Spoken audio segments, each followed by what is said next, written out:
Ok. Ben, écoutez, merci à tous d'être là. Donc moi je me présente, je suis Fabrice Moisy et je suis avec donc Alexandre Abadi. Donc nous sommes conseillers en gestion de patrimoine. Donc aujourd'hui on a prévu de vous parler de l'investissement dispositif Pinel et bon, vous présenter l'intérêt ou non d'investir dans ce dispositif en 2021. Donc juste avant de commencer, donc durant le webinaire, si vous pouvez couper tous vos micros et puis poser vos questions dans le chat, on essaiera de les prendre donc les 15 dernières minutes. Et puis voilà, donc s'il y a quoi que ce soit, n'hésitez pas à nous poser des questions sur le chat. Alors, avant de commencer, un point que je voulais préciser, donc nous sommes en fait une équipe, on va dire, de conseillers gestion de patrimoine indépendants.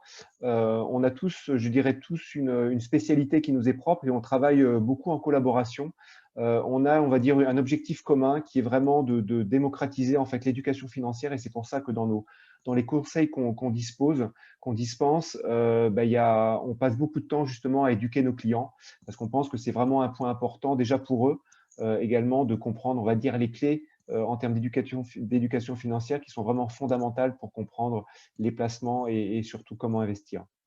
Et puis voilà, on a aussi une vocation également, une vision, si on peut dire, c'est vraiment d'impacter positivement le plus grand nombre de personnes. Alors bien sûr, hein, notre objectif, c'est aussi de pouvoir en vivre, mais je dirais, c'est vraiment aussi d'aider les gens à résoudre leurs problèmes, je dirais, patrimoniaux en termes de résolution, d'aide, on va dire, des enfants, de la famille, à rentrer dans la vie active, à faire leurs études, à préparer leur retraite. Donc ça, c'est vraiment quelque chose qui est important pour nous et qu'on essaye, je dirais, de défendre dans notre quotidien. Voilà, alors peut-être pour vous situer déjà comment se positionne, on va dire, l'immobilier locatif dispositif Pinel dans l'univers des investissements immobiliers. Alors je ne sais pas si vous aviez participé à nos précédents webinaires où on présentait un peu plus dans le détail ces solutions-là. Donc simplement pour vous situer, donc le dispositif Pinel en fait s'inscrit dans la catégorie en fait de l'immobilier, on va dire que j'appellerais direct. Alors je ne rentrerai pas trop dans le détail, je vous inviterai à nous regarder les précédents webinaires. Donc, on est vraiment dans la catégorie de l'immobilier locatif direct, c'est-à-dire qu'en général, on ne passe pas par des sociétés de gestion qui gèrent ça, on va dire, complètement. Voilà, donc pour vous présenter la première partie, donc sur le dispositif, donc qu'est-ce que dit en fait le dispositif Pinel? Il dit simplement que toute personne physique qui investit jusqu'au 31 décembre 2021, donc c'est on va dire à la fin de cette année, dans un logement neuf, même s'il y a eu une prorogation, les dispositifs ne seront pas forcément reportés à l'identique, en fait, qui satisfait un certain nombre de réglementations thermiques. Et aujourd'hui, on en reparlera tout à l'heure, on a une réglementation thermique qui doit satisfaire à la norme RT 2020, qui est très exigeante hein, en termes de normes. Et si ce logement il est destiné à l'allocation au moins pendant 6 ans, qu'on peut proroger de plusieurs années, on le verra ci-dessous, en fait, on peut réduire ses impôts jusqu'à 21% du montant de son investissement. Donc ça, c'est quelque chose d'important à bien avoir en tête. Donc concrètement, ça veut dire quoi? Ça veut dire que sur 12 ans, on peut amortir 21% du prix du bien sur ses impôts. Donc ça se traduit en fait de 12% sur 6 ans, c'est-à-dire 2% par an. C'est-à-dire que entre la première et la 6e année, on peut déduire 2% du montant du bien acheté. Pareil sur les 3 années suivantes, entre l'année 7 et l'année 9. Et si on décide de proroger en fait l'investissement immobilier, entre l'année 10 et l'année 12, on n'est plus à 2% par an, mais on est à 1% par an. Ce qui fait bien effectivement 21% sur 2 ans. Alors concrètement, ça donne quoi? C'est-à-dire que effectivement, si on achète un bien à 300 000 euros, qui est le plafond en fait de l'immobilier Pinel, on peut déduire 2% par an pendant 6 ou 9 ans. Ce qui veut dire que globalement, on peut déduire sur ses impôts 6 000 euros par an. C'est-à-dire quelqu'un qui paye, on va dire, 7 000 euros d'impôt sur le revenu, ben, il ne paiera plus au final que 7 000 moins 6 000, c'est-à-dire 1 000 euros par an. Donc ça impacte directement l'imposition sur le revenu. Et si on décide de proroger de 3 années supplémentaires, donc cet avantage fiscal, il est abaissé de 2% à 1% pendant 3 ans, c'est-à-dire 3 000 euros. Donc, si on garde l'exemple qu'on avait pris initialement, on n'est plus, au lieu de payer 7 000 euros, on paiera à ce moment-là 7 000 moins 3 000, c'est-à-dire 4 000 euros par an. Voilà. Donc, si on prend un exemple, on va dire chiffré, qui est quand même un petit peu plus parlant, donc si on part sur l'acquisition d'un bien de 200 000 euros, on peut déduire 21%, donc qui est le montant maximum à condition qu'on investisse sur 12 ans, c'est-à-dire 42 000 euros en total. Alors, comment ces 42 000 euros se répartissent sur les 9 premières années? Donc, vous avez compris que c'est 2% du prix de bien, donc c'est-à-dire 2% de 200 000, c'est-à-dire 4 000 euros par an. Et les 3 années suivantes, donc entre l'année 10 et l'année 12, ça devient 2 000 euros par an. Donc cette économie d'impôt, en fait, on peut l'utiliser de diverses manières. On peut soit effectivement l'utiliser à notre guise, le dépenser comme bon nous semble, ce qui n'est peut-être pas forcément, à notre sens, la meilleure solution, mais également on peut le faire fructifier, par exemple sur une assurance vie qui va travailler sur des rendements. Alors nous, on travaille au moins sur des fonds euros qui sont en général, en moyenne, c'est 1%. On arrive à avoir, nous, des rendements qui sont plutôt à plus de 2%. Ou également, on peut l'utiliser pour faire baisser la participation. Donc, c'est en général ces deux dernières solutions qu'on propose à nos clients. Voilà, donc concrètement, ça veut dire que sur des mensualités de 950 euros, on sait qu'on a à peu près des loyers de 600 euros, c'est-à-dire que pour l'investisseur, une fois qu'on a amorti les loyers, on ne paye pas 950 euros de mensualité, mais on paye finalement que 350 euros. Et c'est ça justement l'intérêt de l'immobilier locatif à crédit, qui donne toute la puissance justement de l'intérêt de ce dispositif d'enrichissement, on va dire, progressif. Voilà. Donc, si vous voulez, je vais encore parler de ça, excusez-moi, avant de passer la main à mon ami Alex. Donc, plusieurs intérêts en termes d'investissement d'immobilier locatif à crédit. Il y a un intérêt qui est financier et l'intérêt justement d'investir sur du long terme, c'est-à-dire plutôt à 25 ans plutôt qu'à 15 ans. On a effectivement un abaissement des mensualités qui n'est plus de 715 euros, mais de 500 euros. Alors, effectivement, on va avoir des coûts de prêt qui vont être plus élevés, mais finalement, le surcoût du prêt, en allongeant le crédit, il est très largement compensé du fait que l'argent qui sera dégagé, c'est-à-dire les 215 euros par mois, on les investit, par exemple, sur une assurance vie qui, elle, on peut avoir des assurances vie qui rapportent on va dire entre 3 et 5% par an. Et en fait, au bout de 15 ans, les gains qui seront accumulés sur cette assurance vie, elle permettra de rembourser en anticipation le bien. Sachant on a fait des calculs, on aura en plus on va dire un pécule supplémentaire. Donc là, il y a un vrai intérêt de justement un intérêt financier d'investir le plus longtemps possible et de coupler ça à une assurance vie. Un autre intérêt auquel on ne pense pas forcément toujours, c'est un intérêt patrimonial, c'est-à-dire que, comme vous le savez, quand on investit dans un bien immobilier, que ce soit locatif ou résidence principale, on souscrit une assurance décès invalidité. Si on partait sur si par exemple, malheureusement, vous étiez amené à décéder au bout de 12 ans, donc votre famille, vos enfants, enfin vos héritiers, on va dire, hériteraient du capital, on va dire, l'assurance paierait le capital restant dû, c'est-à-dire les 3 ans restants. Donc, votre famille aurait ce gain finalement des 3 années restantes. Ça, c'est sur 15 ans. Si jamais on partait sur 25 ans, donc ça, on aura des mensualités qui seraient moins importantes. Et donc, comme je disais tout à l'heure, ces mensualités, elles seraient mises sur un contrat d'assurance vie. Donc, votre famille hériterait finalement des 13 années restantes, c'est-à-dire des 25 moins 12, si vous décidez au bout de 12 ans, donc des 13 années. Donc, elles hériteraient finalement d'un capital supplémentaire avec une mise d'entrée limitée. Mais en plus de ça, en fait, elles hériteraient du contrat d'assurance vie auquel vous auriez déjà placé l'argent. C'est-à-dire les 215 euros de différence par mois pendant les 12 premières années. Donc, je n'ai pas le calcul en tête, mais il y a une différence qui est quand même extrêmement importante versus un investissement sur 15 ans. Donc ça, c'est quelque chose qu'il faut bien avoir en tête, toujours aller chercher les durées les plus longues pour les raisons que je viens de vous citer. Voilà. Donc maintenant, si vous voulez bien, je vais passer la main à Alex qui va vous parler justement de la location. Oui, alors je prends la main et je fais juste un petit zoom là sur l'investissement à 15 ans, Fabrice, que je pense que c'est aussi important de le préciser sur le graphe d'avant, Oui. parce que cette durée de 15 ans, elle n'est pas prise au hasard. Quand on parle de durée de 6, 9 ou 12 ans, on parle de durée finalement pendant laquelle le bien va être loué. On ne parle pas de la durée à partir duquel le bien va être livré. Donc ça, c'est important parce que ça conditionne pas mal de choses. Donc il y a deux choses. Il y a la première, c'est que déjà, on va acheter sur plan. Donc entre le moment où on va acheter sur plan et le moment où le bien va être livré, il va se passer peut-être environ 2 ans. Donc là, l'idée déjà, ça va être de partir sur un différé d'intérêt, donc un crédit qui va être différé de façon évidemment à pas supporter toutes les charges du crédit dès le début, puisqu'on n'aura pas de revenus locatifs, puisqu'on a encore tout le délai de la construction du bien. Donc ça, c'est déjà le premier point où on va compter environ 2 ans.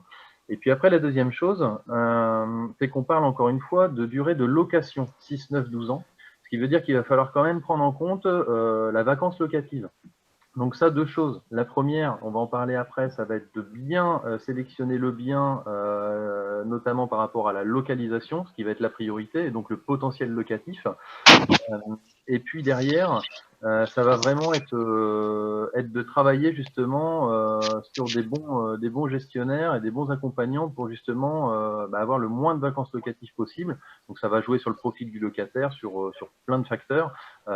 Mais ça, c'est vraiment à prendre en compte parce que c'est souvent sous-estimé et du coup, nous, on préfère vraiment parler en effet de, de, de financement sur 15 ans. Voilà pour la petite parenthèse. Ça marche. Donc sur la location en elle-même, donc comme je viens de le dire, l'avantage en fait du Pinel, donc déjà c'est qu'on va avoir un gros travail sur l'emplacement. On fait un petit zoom après, donc là je m'attarde pas dessus pour le moment. Mm. Ce qui va être Yes. intéressant, c'est qu'on parle vraiment, voilà, on y reviendra là, Fabrice. Il revient sur la planche d'avant du coup. Ce qui va être intéressant sur le Pinel, c'est qu'on va être évidemment sur du neuf. Donc le neuf, pareil, on va le développer après, mais ce qu'il faut retenir, c'est qu'en gros, on va avoir un logement qui va être hyper fonctionnel dans l'air du temps. Et c'est vrai que la partie conception est hyper importante. Et encore une fois, vous achetez sur plan, donc vous allez vite vous rendre compte en effet de certaines fonctionnalités. Et ça, c'est quand même assez sympa de travailler avec des bons promoteurs qui vont proposer des produits adaptés. Ensuite, ce qu'on verra aussi, c'est que finalement, le Pinel, ça permet aussi à toute une catégorie de personnes d'accéder à un logement. C'est-à-dire qu'il y a le côté pénurie de logement, ça on le connaît tous, hein, ce côté-là, mais en plus les conditions en fait de défisque, elles sont liées aussi à des plafonds de ressources pour permettre justement à une certaine catégorie de personnes de pouvoir se loger. Parce que c'est vrai que ça commence vraiment à devenir compliqué. Et puis derrière, il y a tout justement la partie gestion locative qui est importante aussi, puisqu'elle va conditionner ce que je vous disais avant, à savoir la gestion des vacances locatives justement, et puis le profil, la sélection du profil des locataires. Voilà, donc après, donc sur la partie emplacement. Donc ce qu'il faut savoir, c'est que la Pinel, elle n'a été validée que dans certaines zones. Ce sont les zones tendues, ce qu'on appelle les zones tendues, donc où il y a vraiment un déficit d'offres. Et il y a évidemment une demande qui explose. Donc on va parler quand même principalement des grandes métropoles, hein, très clairement, des grosses zones d'activité, où on va retrouver également une qualité de vie attractive et puis une économie voilà, qui permet de générer de l'emploi. Ça, c'est hyper important parce que déjà, de par cette sélection-là, on a une certaine garantie. Alors, c'est absolument pas une garantie absolue, mais en tout cas, ça permet de rassurer aussi sur le fait que, justement, cette vacance locative, on va venir la limiter parce qu'on va venir travailler dans des zones qui sont porteuses d'emploi et de dynamisme. Donc ça, c'est très, très important. Donc ça, c'est le premier point et un gros avantage de la Pinel. Ce qui n'était pas le cas d'ailleurs il y a quelques années, et on se retrouvait finalement dans des zones où on appelle ça des déserts, hein, c'est-à-dire que il y a des logements qui se sont construits et puis finalement il n'y a personne pour venir les habiter. Ça a été un gros souci. Il y a eu des petits réglages, donc voilà. Maintenant, on est quand même sur des zones beaucoup plus dynamiques et moins risquées, on va dire. Donc après, on va avoir voilà, le profil des locataires. Donc là, très très important, puisqu'on va être quand même sur des profils, dans certains cas, qui pourraient paraître risqués. Donc il y a vraiment une vraie analyse qui va être faite en amont sur ce profil locataire. Là, typiquement, on va toucher tout ce que vous voyez décrit, quoi, hein, de l'étudiant ou du jeune actif, du jeune couple voilà, qui démarre, qui commence tout juste à travailler, donc qui n'a pas encore forcément des revenus qui permettent d'accéder à un logement spacieux ou dans une zone assez sympa. Les retraités aussi. Ça, c'est important à noter parce que c'est vrai qu'on est beaucoup dans des profils où les gens habitaient des grandes maisons. Finalement, ça devient trop grand, ils n'ont plus les enfants. Il y a un coût d'entretien aussi qui n'est pas à négliger. De plus en plus, on voit vraiment ces retraités revenir dans des appartements. Je parle plus trop de maisons parce que le Pinel ne va plus toucher les maisons. Donc, on parle vraiment de logements en copropriété. Ça, c'est aussi important à souligner, c'est que maintenant, la Pinel, elle va concerner que des logements en copropriété. Donc voilà, donc ces retraités, on les voit de plus en plus aussi sur ce marché-là. Les foyers, le foyer monoparental, ça malheureusement c'est aussi une tendance qu'on voit s'accélérer. Le confinement n'a pas fait du bien d'ailleurs sur ce point-là. Et puis éventuellement aussi du cadre en mobilité, bon, ce qui sera peut-être ce qu'on verra le moins d'ailleurs. Hein. Mais en tout cas sur les 4 premières catégories, c'est vraiment, c'est avéré. Donc ensuite, voilà, ces locataires, ils ont des attentes, ça c'est très clair. Et pareil, c'est d'autant plus vrai avec le contexte actuel. Donc le but, ça va être vraiment d'habiter dans un cadre de vie qui soit sympa, que ça soit en termes encore une fois, de dynamisme, en termes d'économie, ou alors tout simplement de cadre de vie et de l'environnement de son habitation. Avec les commodités à proximité, les transports, les commerces, enfin tout qui va permettre finalement de faciliter la vie au quotidien. Donc ça, c'est quand même assez sympa. Il y a tout le côté aussi sécurité, évidemment, hein, qui est de plus en plus important. Et en général, maintenant, les résidences, elles sont plutôt bien équipées à ce niveau-là. Et puis, bien sûr, tout ce qui répond aux dernières normes environnementales et la partie isolation phonique. Ça, c'est pareil pour ceux qui habitent ou qui ont habité en appartement. On connaît les désagréments que peuvent occasionner un voisin un peu trop bruyant. Donc, pour faire un bref résumé donc, sur finalement le principe de la défisc et finalement les contreparties, c'est que donc le loyer va vraiment être plafonné. Donc, c'est en fonction de la zone. Donc, il va y avoir un prix de départ avec des formules. On ne les a pas mis, ça ne sert à rien, mais en tout cas, ça, on va rentrer dans le détail a posteriori de cette réunion. Et en fait, c'est ce qui va permettre d'avoir des logements accessibles en termes de loyer, en sachant que ce loyer pourra être revalorisé chaque année en fonction de l'IRL. Ça reste des hausses très très limitées. Hein. Donc, il ne faut vraiment pas partir du principe que avec une location en Pinel, on va s'enrichir en termes de revenus locatifs. Hein. Ce n'est pas l'objectif premier. L'objectif, c'est vraiment, encore une fois, de se constituer un patrimoine avec un crédit et d'utiliser justement l'effet de levier de ce crédit. Et puis après, alors loyer adapté au prix du marché, oui, c'est justement pour s'adapter à ces profils qu'on a vus précédemment que le Pinel est mis en place. Et puis après, le plafond des ressources, là pareil, on ne rentre pas dans le détail, mais en fait, le principe, c'est qu'à la fois le locataire, il faut qu'il gagne quand même assez pour avoir les trois montants de loyer. Mais à la fois, il ne faut pas qu'il gagne trop. Parce que s'il dépasse un certain plafond, à ce moment-là, le dispositif ne fonctionnera pas et la réduction d'impôt ne fonctionnera pas. Donc ça, c'est hyper important aussi, évidemment, au départ, de contrôler. C'est même le point principal qu'on contrôle au tout début. Parce que sinon, l'investissement Pinel, voilà, ça ne marche pas.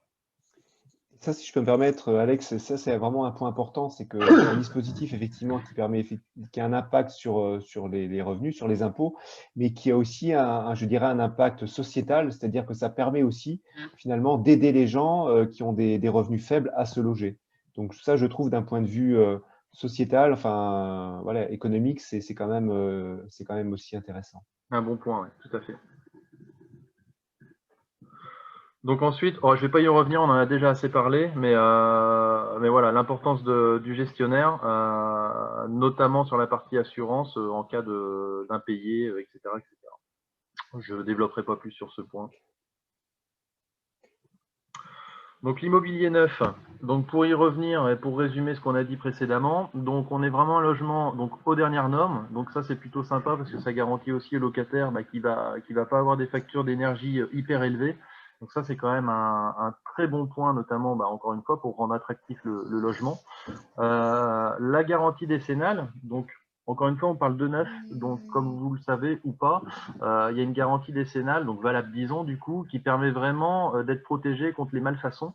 Alors évidemment que ça reste des procédures assez lourdes, mais il n'empêche que la finalité, c'est que vous êtes protégé et qu'en général, sur l'immobilier, on va être sur des cycles de 15 ans, on va dire, sur les grosses lignes, et que du coup, bah, c'est vrai que pendant cet investissement Pinel, logiquement, sauf mauvaise surprise, mais logiquement, il n'y aura pas de dépenses, pas d'imprévus à prévoir justement sur cet investissement-là. Donc c'est le côté assez sympa, c'est que finalement, bah, on a un investissement de départ, on a des revenus locatifs, et puis logiquement, c'est tout ce qu'il y a à faire, quoi. Il n'y a pas de dépenses supplémentaires, et ça, c'est plutôt sympa. Et du coup, le fait que ça soit neuf, bah, c'est pareil, on va avoir des charges plutôt faibles, puisque finalement, il n'y aura pas besoin de provisionner beaucoup de frais pour des futurs travaux. Et ça, c'est vrai que c'est aussi un vrai point pour rendre attractif, puisque bah, on sait que les charges, il y a une bonne partie qui sont également payées par le locataire. Fonctionnalité, attractivité, j'en reparle pas. Et puis l'absence de surcoût, j'en ai parlé également. Donc voilà, le gros message, c'est que le budget est maîtrisé et qu'on sait où est-ce qu'on va. Un point également aussi, si je peux me permettre, c'est qu'aujourd'hui, il y a aussi des normes qui sont en train d'évoluer au niveau national et qui effectivement vont, comme vous savez, il y a beaucoup d'anciens appartements, ce sont des vrais passoires thermiques et énergétiques et ça va être de plus en plus difficile pour les futurs investisseurs de louer des biens qui ne vont pas être aux normes. Donc, c'est-à-dire que ça va contraindre, obliger les investisseurs à investir beaucoup justement pour que ces biens puissent être louables et surtout aient des coûts énergétiques limités pour les investisseurs. Donc ça, c'est un point important parce que effectivement, des fois, on entend que le Pinel est un peu cher. Oui, il est plus cher parce que c'est un logement neuf, mais surtout parce qu'il est aux normes et qui tient compte des normes actuelles. Donc ça, c'est aussi quelque chose qu'il faut bien prendre en compte et de voir le coût global de ce type de bien par rapport à des biens également plus anciens.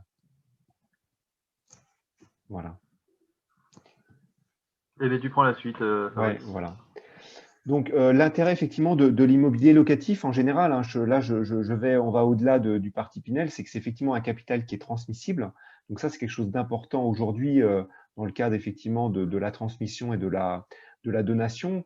On a des revenus locatifs mensuels, donc ça, c'est intéressant pour la retraite, mais également pour un complément de revenus, hein. Ça peut se faire d'ailleurs soit on peut faire un démembrement de propriété, donc ça peut être aussi intéressant de transmettre également un moyen de transmission vis-à-vis des proches.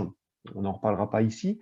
Comme on le disait, un intérêt en termes d'assurance décès invalidité pour protéger la famille et une vraie économie d'impôt. Donc ça, c'est quelque chose d'important, je dirais, qui répond à ce qu'on sait qu'aujourd'hui, bah, les impôts, c'est quand même l'inquiétude numéro 1 des Français et ça permet aussi de donner un vrai sens à son investissement, justement en le louant à des personnes qui ont peut-être moins de revenus. Voilà. Bon, ça, je vais passer un peu vite. Voilà, nous, c'est vrai qu'on a un vrai rôle d'accompagnement, c'est-à-dire de par le fait qu'on sélectionne les biens, qu'on supporte aussi les montages financiers auprès des banques, qu'on assiste les livraisons, ça c'est quand même quelque chose qui est important, qu'on assiste aussi à la signature de l'acte et aussi qu'on vous accompagne tout au long du projet, au-delà effectivement de la vente, c'est-à-dire d'accompagnement sur le suivi, remplissage des impôts, etc. Donc voilà, donc ça c'était juste un petit coup de pub, hein, si je peux me permettre. Voilà, mais en tout cas, voilà, c'est quelque chose qu'on propose et qui n'est pas forcément systématique, donc il faut bien avoir aussi ça en tête. Pourquoi investir en 2021? Donc il y a quand même beaucoup d'avantages et je terminerai là-dessus. C'est que par rapport à il y a 20 ans en termes de taux d'intérêt, mais on est vraiment dans une période qui est extrêmement favorable pour les investissements immobiliers.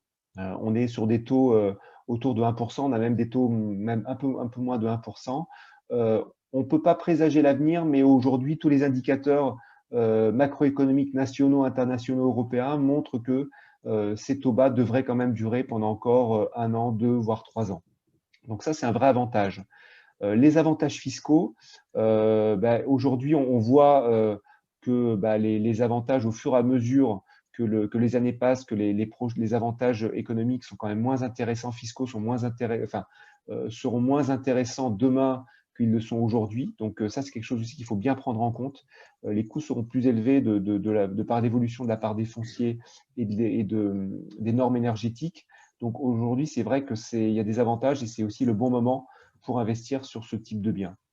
C'est Pardon. surtout, Fabrice, aussi qu'à Oui, partir de 2023, on sera oui, sur 18% et non plus 21%. Ça, c'est oui, c'est important. ça, exactement. Voilà. Donc concrètement, c'est effectivement ça que ça veut dire.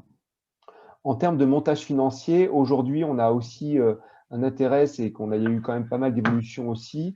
Et c'est vrai que nous, on accompagne aussi nos clients avec non seulement du Pinel, hein, parce que là, je parle plus en général, en termes de réduction fiscale, mais également avec des montages avec d'autres solutions qui permettent aussi de réduire les impôts. Donc ça, c'est des choses qui n'existaient pas forcément il y a quelques années. Donc c'est aujourd'hui un avantage on va dire, en termes de montage avec d'autres, adossés à d'autres investissements, d'autres montages financiers.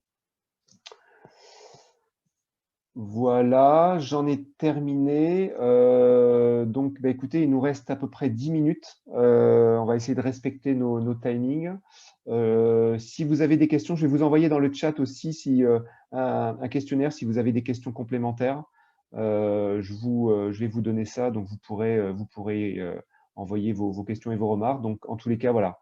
Ben,